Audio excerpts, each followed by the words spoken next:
Tuwang-tuwa nga itong si Annalyn nang bigyan siya ng regalo ni Tiang Susan. Buong akala niya kasi ay galing ito kay Tiang Susan. Ngunit nang sabihin na galing ito kay Doc Carlos ay bigla siyang napatigil at telabaga takot na buksan ang naturang regalo. Kinakabahan na naman siya. Ibig sabihin kasi yon kapag nagbibigay ng regalo si Doc Carlos ay may mali na namang ginawa ito at nais nitong pagtakpan. So, ang lahat kasi ay napaniwala ni Doc Carlos itong si Annalyn kahit anong gawin ni Carlos ay hindi na naniniwala sa kanya, lalo't nakita na nito kung paano siya nito sigawan at kung paano ito magalit sa harapan niya. At ngayon na narinig din niya na ito nga si Zoe ay sinampal niya. Naisip nito na hindi malabo na masasaktan din niya itong kanyang ina at maging siya rin in the future. Kaya naman, ganun na lamang ang galit ni Doc Carlos dito kay Annalyn dahil kahit anong gawin niyang manipula ay hindi ito tumatalab kay Annalyn. Batid niyang isa itong malaking sagabal sa kanyang mga plano. Samantala, sinabi ni Tiang Susan kung bakit nag-iba ang kanyang mukha nung banggitin ang pangalan nitong si Carlos. Nung marinig kasi ni Annalyn na galing ito kay Carlos, ay hindi na siya natutuwa at nahahalata yun ni Tiang Susan. Sinabi ni Tiang Susan na bakit hindi niya tingnan ang mga nagawang kabutihan ni Doc Carlos sa kanya at bigyan ng chance itong si Doc Carlos at buksan ang kanyang puso dito. Samantala, sa ospital ng Estridge nga ay mayroong isang babae na magiging pasyente nitong si Annalyn.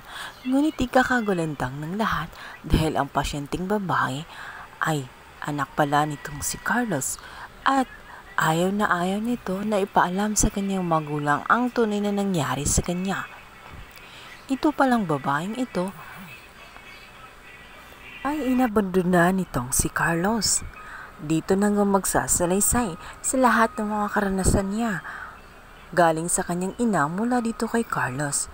Dati umano ang kanyang ina ay laging sinasaktan nitong si Carlos nung dati pa silang magkasama.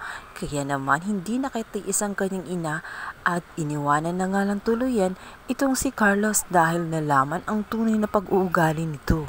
Ito din ikinuwento niya ang ugali nito na sa tuwing makakagawa ng kasamaan ay nagbibigay ito ng regalo para ma-divert at mawala ang atensyon sa mali niyang ginawa para tuluyan makalimutan ng sino man ang mga ginagawa niyang kasamaan. Dito na nga mapagtanto ni Annalyn na tama nga ang kanyang kutob at ang kanyang mga hinahinala dito kay Doc Carlos, maging ang kanyang ama na si Doc RJ ay tama rin na isa siyang masamang tao at hindi dapat pagkatiwalaan dahil meron itong dalawang uri ng mukha. Mabait sa harapan ngunit kapag nakatalikod na ay may kakaibang mukha ito. Madalas itong magbalat kayo at kapag mahinang nilalang ka ay tiyak mauuto-uto ka niya at maging sunod-sunuran sa kanyang mga nais.